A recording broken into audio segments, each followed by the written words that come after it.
대부분 세무와 관련되면 그냥 절세와 관련된 이런 그냥 이렇게 절세 상담 정도로 생각을 하시잖아요. 네. 저희 뭐 현금 영수증밖에 모르죠. 뭐. 그런데 그 수많은 세무 업무 중에서도 상속. 네. 이 분야를 그런데 전문적으로 담당하시게 된 어떤 계기가 있나요? 일반인 분들은 이 상속이란 대비나 상속세 이게 뭐지라고 생각이 드실 정도로 대부분 대비가 거의 안 되어 있으세요. 3일장 치르고 나서 그 다음부터 이제 뭐 해야 돼? 그제. 네. 모르지. 생각보다 많이 필요한 대중적인 지식이구나. 그런 차원에서 좀 도움을 드리고 싶어서 상속세를 전문으로 하게 됐습니다. 그래서 근데 또 황진성 씨 눈빛이 오늘 참 남다르시네요. 네, 네.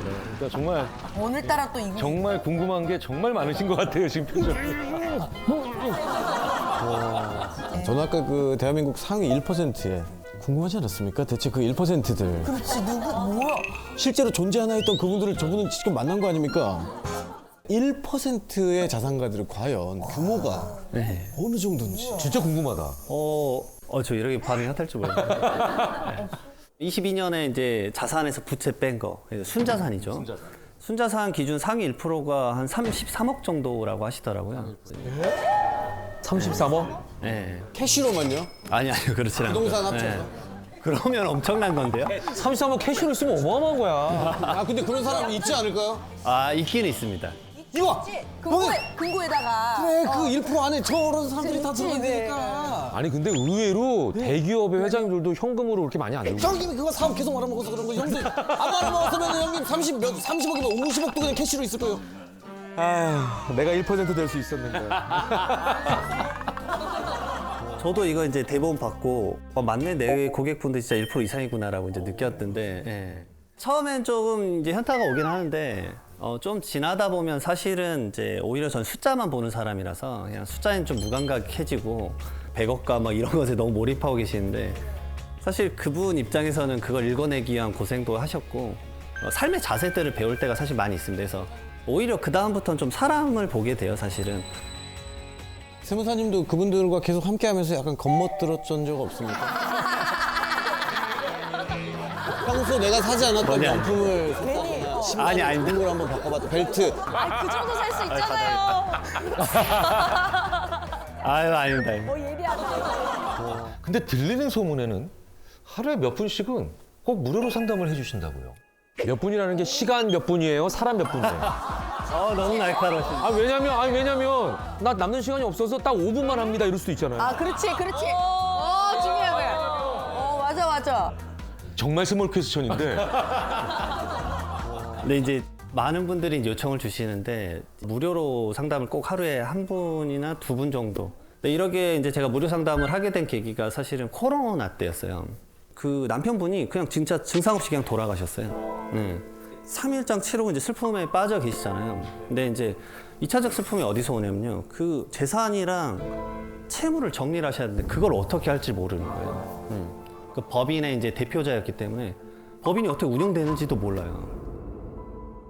결국은 그 미망인이 알코올 중독까지 가셨어요. 그러니까 거의 뭐 본인의 이제 삶을 뭐 제대로 지탱하지 못할 정도로. 아이고. 그래서 본인의 재산에 대한 이제 인지를 좀 시켜드려요. 그래서 그리고 그것에 대한 이제 어떻게 운영하셨으면 좋겠다 이런 간단한 얘기들을 좀 해드리면서 도움을 좀 드리고 있습니다. 근데 저도 이장원 세무사님 때문에 부모님이 돌아가신 후에도 그 부모님의 휴대전화를 놔둬야 된다라는 걸 그제서야 알게 됐어요. 아, 그래요? 왜냐하면 지난달에 우리 아버지가 돈을 1,000만 원 썼는데 어디다 썼지? 절대 모르거든요. 근데 상속세 신고를 하기 위해서는 그걸 알아야 돼요. 그걸 하다못해 아버님의 소중한 채권일 수도 있잖아요. 친구한테 돈을 빌려준 거일 수도 있는데. 근데 그걸 받기 위해서는 휴대폰을 정지해버리면 연락이 안 끊겨버릴 수도 있잖아요. 와, 그러네. 또 좀 슬픈 얘기이긴 한데요. 부고를 못 접하신 분들이 생각보다 많아요. 그럼 그 부고 소식을 알리기 위해서라도 한 1년 정도는 살려놔라라고 하거든요. 그러니까 휴대폰을 뭐 가장 간단한 요금제로 바꿔놓고 계속 그걸 유지해놔라. 그리고 이제 또 재밌는 걸로 상속세 쪽으로 또 얘기를 좀 해볼 건데, 예를 들어서 어떤 분이 돌아가셨다고 이렇게 남편하고 사이에 두고 자식 두고 이제 평범하게 돌아가셨어요. 돌아가셨는데 이제 그럼 상속세 정리를 해가지고 뭐 세무사 통해서 상속세 신고서도 완료했어요. 근데 이제 상속세에는 조사가 무조건 있어요. 왜냐하면 상속세는 결정세목입니다. 이제 결정세목은 뭐냐면 내가 6개월 이내 신고서를 넣더라도 과세관청에서 이 신고가 맞네라고 도장을 꽝 결정을 내려줘야 그 세금이 끝나요. 아, 그럼 그 전에 조사를 다 하는군요. 네. 근데 이제 가액이 아주 낮으면 자체 조사로 끝나요. 그래서 혹시나 부모님 돌아가셨는데 나는 뭐 조사 받아본 적 없다라고 하시는 분들은 이제 상속재산이 좀 낮거나 이슈가 없어서 끝났을 수도 있어요. 근데 상속세금이 나오는 분들은 대부분 조사를 해요. 그래서 지금 상황에서도 이제 상속세에 대해서 상속세 내고 다 마무리됐다고 생각을 했는데 조사가 이제 온 거예요. 근데 터무니없는 가격에 조사가 나온 거예요. 그래서 이해를 할 수 없었죠. 이거 왜 상속세가 나왔을까요? 몰랐던 채무 관계가 있나? 내연녀. 아버지가 바람 나가는 내연이한테 아니 돈을 맞춘 거지. 이거 맞으면 예술이다 진짜. 맞나 봐. 사실 이 사건은 진짜 이런 일이 가끔씩 펼쳐지는데 내연녀 어머 맞네. 야, 이거 아침 드라마 스토리다. 열받아 죽겠는데. 진짜 열받는다. 바람 난 것도 열받아 죽겠는데. 이건 법의 보호를 받아야죠. 자 이제 말씀을 드릴게요. 이게 내연녀의 아파트를 사줘서 그 부동산 매매가 너무 명확한 거야. 돈도 많네. 돈도 많어. 10억 원짜리였는데 그럼 10억 원이면 여러분들 증여세가 얼마냐면 간단히 계산하면 2억 2천 나와요. 이게 3년 전에 준 거예요 그거를. 그러면 첫 번째로 그 내연녀가 그 증여세를 내야 돼요. 그렇지 그거를 받으려면. 자 그거는 그런가 보다 할 수 있죠. 근데 그건 누가 낸다? 상속인이 내야 돼요. 왜 그렇게 돼 있어요? 이건 잘못됐다. 너무 억울하다.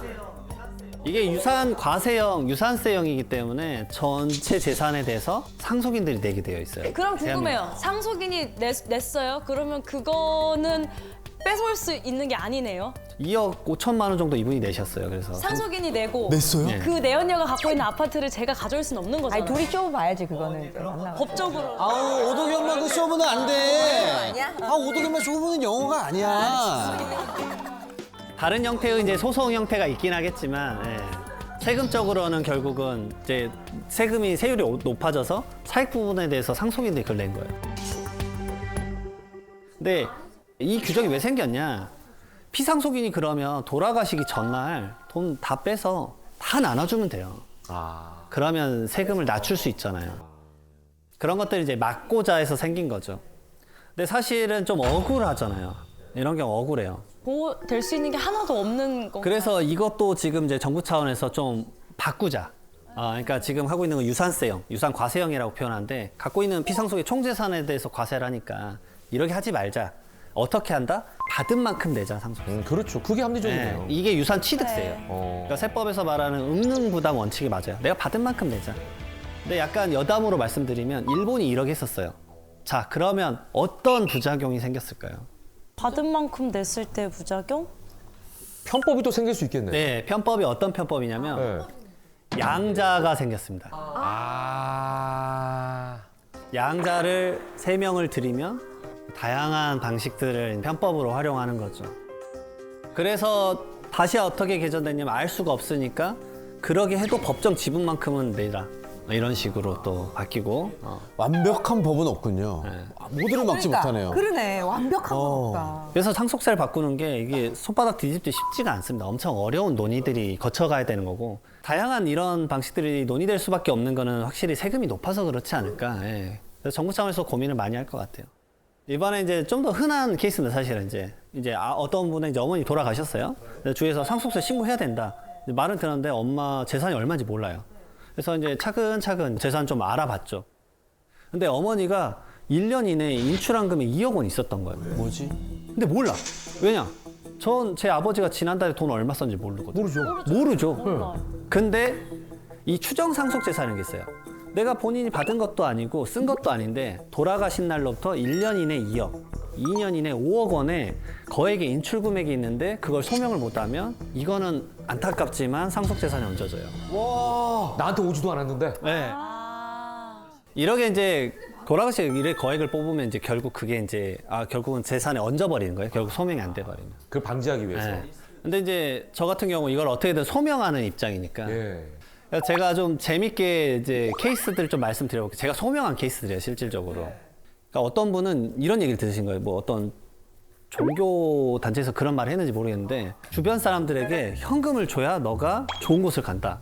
뭐야. 근데 막 300만씩 주셨어요. 막 이렇게 결국 그 받으신 분들 이렇게 데리고 와가지고 소명을 했어요. 진짜로 이렇게 주셨다. 진심이 좀 통한 케이스였고 이제 건강을 챙기시게 되잖아요. 이제 두 개 케이스가 뭐냐면 10만이랑 공진당이거든요. 근데 그런 것들은 대부분 이제 현금으로 거래할 때가 많아서 결국은 이제 이체된 내역이나 건넨 내역은 있는데 알 수가 없었던 거예요. 또 있어요. 이제 간병. 간병인. 병이한테 돈을 든 거예요? 간병인들이 이제 외국인 근로자가 좀 많으세요. 그러니까 이제 소득 포착을 좀 피하려고 한 건지 모르겠지만 이제 현금을 줬던 거죠. 그래서 이제 이렇게 좀 사인이라도 받아가지고 좀 소명을 한다거나 그렇게 해야 되는 그런 경우가 있어요. 많아요. 생각보다 현금의 사용처에 대해서는 뭐 꼼꼼히 다 챙길 수는 없겠지만 부모님이 어떻게 좀 자금을 쓰고 있는지 정도는 알고 계셔야 될 것 같아요. 자, 또 다른 상속으로 또 넘어가 보도록 하겠습니다. 예. 어우, 상속의 세계가 뭐 한도 끝도 없네요. 아니 케이스가 너무 많아요. 네. 요거는 사실은 방어적 기제로 정말 알아두셔야 되는 좀 지식인데 80대 자산가분이 이제 슬하에 2명 있었어요, 자녀가. 근데 첫째 아들은 좀 게을렀고 둘째 아들은 좀 꼼꼼했어요. 첫째 아들이 결국 귀가 얇아요. 막 사기 잘 당하고 뭐 이런 식이에요. 그러면 이제 유산 탕진할 수도 있으니까 그래서 둘째 분에게 이제 너가 우선 다 가져가서 차라리 첫째 힘들 때 좀 도와줘라. 뭐 이런 식으로 말을 하려고 했던 거예요. 근데 둘째 분이 또 이런 분들 심성이 또 착해. 그래서 아니요, 같이 받을게요. 그래서 이제 이렇게 50억씩 받고 상속세가 이제 40억이 나왔어요. 그럼 20억씩 내야 되겠죠. 네. 이제 문제는 이렇게 내면은 나는 30억씩은 서로 활용할 수 있겠구나라고 생각을 한 거예요. 근데 첫째 분이 상속세 내기 전에 이걸 받아서 땡겨 써버렸어요? 홀랑 사기를 당해버렸어요. 상속세 낼 돈이 없구나. 50억을 다? 네.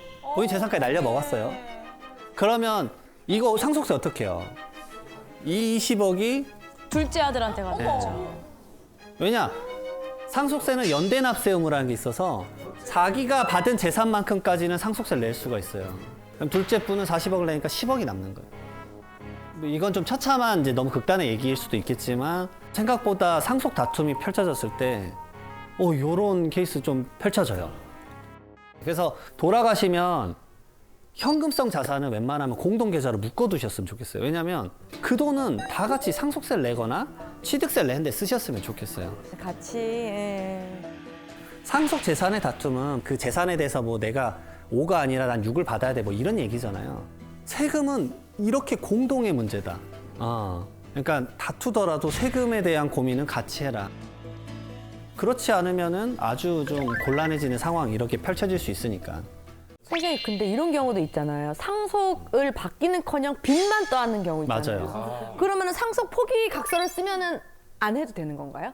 상속 포기 각서라기보다는 상속 포기에 대한 법의 판결을 받아야 되죠. 법원에 대해서. 그리고 좀 말씀드릴게 상속 포기할 때 그 재산을 건드리시면 안 돼요. 왜 건드려 버리면 몰래 써버린 꼴이 되잖아요. 상속 재산이 500만 원이었는데 빚이 2억 원이 있었다 그러면 이 500만 원 중에 일부만 사용해도 사실 빚 2억 원을 함께 물려받아 버리는 케이스가 펼쳐지는 거예요. 아니 근데 모르고 썼을 수도 있잖아요. 그죠? 부모님 그게- 말을 안 해서 그 돈에서 정말 그걸 조심해야 되죠. 예. 그리고 뭐 예를 들어서 자동차를 아버지 걸 매각을 했어요. 돌아가셨으니까. 그리고 생전에 친구한테 빌려준 돈 받아냈어요. 결국 다 재산을 원래 확보한 꼴이 돼버리니까 이런 것들은 상속 받은 것으로 간주를 해버릴 수 있다는 거예요. 예, 조심하셔야 돼요. 진짜. 근데 상속인 중에 사촌인의 반기 혈족까지 가거든요. 그러면 갑자기 처음 뭐 거의 연락하는 분이 갑자기 이거 뭐냐 상속 포기 뭐 이렇게 당황스러웠어요. 그리고 상속 포기도 상속이 개시된 것을 안날로부터 3개월 이내 해야 되거든요. 3개월 지나면 뭐 다른 방식이 있긴 하지만 빨리 상속 포기를 하는 게 편해요. 꼭 잘 알아두셔야지만 혹시나 빚을 떠안는 그런 상황이 펼쳐지지 않는 거죠. 네. 사실 저 찾아오시는 분은 솔직히 말하면 미리 주겠다고 하시는 분들이에요. 근데 난 절대 못 줘. 나 죽으면 알아서 가져가 이러신 분들도 있고 내 노후가 걱정되는데 어떻게 뭐 증여를 하냐 이런 말씀도 하실 수 있을 거예요. 근데 이 상속받는 분들 나이가 너무 나이대가 높으신데 생각보다 그쯤 되시면 되게 검소하세요. 뭐 자산가라고 막 엄청나게 뭔가를 사는 게 아니라요. 좋은 옷을 10년 동안 입어요. 그런 시기인 것 같아요. 제가 봤을 때. 맞아. 근데 반면에 지금 20, 30대들은 게임 스타트 자체를 못 해요. 뭔가 마중물이 없으면. 저는 마중물을 좀 주라고 정말 말씀을 드려요. 그래서 이번에 나온 혼인이나 출산 증여재산 공제도 마중물의 일환이지 않을까.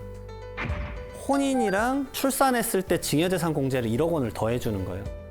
혼인신고일 전 2년, 후 2년 이내, 그리고 출생일로부터 2년 이내에 직계 존속이 1억 원을 더 줄 수가 있어요. 야. 혼인하고 이 출산하고 다 합쳐서 1억이라는 점을 좀 헷갈리시면 안 되고요. 이게 왜 그러냐면 2023년에 결혼 평균 자금이 3억 3천만 원이래요. 자금이? 네, 그러니까 결혼 평균 비용이. 그러니까 결국은 신랑 1억 원, 신부 1억 원 받고 5천만 원씩 추가로 받으면 한 3억 원 정도 되니까 좀 결혼을 하는 데 있어서 전세 자금이나 이런 것들, 삶의 기반을 좀 마련을 해라. 그리고 혼인율이나 출산율까지 좀 이어지지 않을까. 근데 지금 저 얘기를 듣고 갑자기 저 그런 생각이 들더라고요. 요즘에는 이제 뭐 출발선이라는 얘기도 있고 우리가 인생을 뭐 그러니까 그 생각을 부모님들이 안 할 수가 없잖아요. 그러니까 지금 얘기를 들으면서 계속 진짜 이게 장난이 아니구나. 앞으로 무조건 펼쳐지는구나 상속세가 이 생각이 들더라고요. 미리미리 하라고. 네. 미리미리. 차이가 너무 심하니까. 반드시 올 미래라는 거죠. 그렇지. 그래서 결국은 효율적으로 좀 증여를 좀 설계를 하자. 미리미리 좀 받고 일정 부분 내더라도 이걸 좀 잘 활용하셔라라고 말씀을 드려요. 그래야지만 상속 고지가 되는 건 좀 맞고 조금이나마 절세가 돼서 여러분들의 이제 자산 관리가 잘 되기를 그리고 이제 부의 이전이 잘 되기를 정말 기원하겠습니다.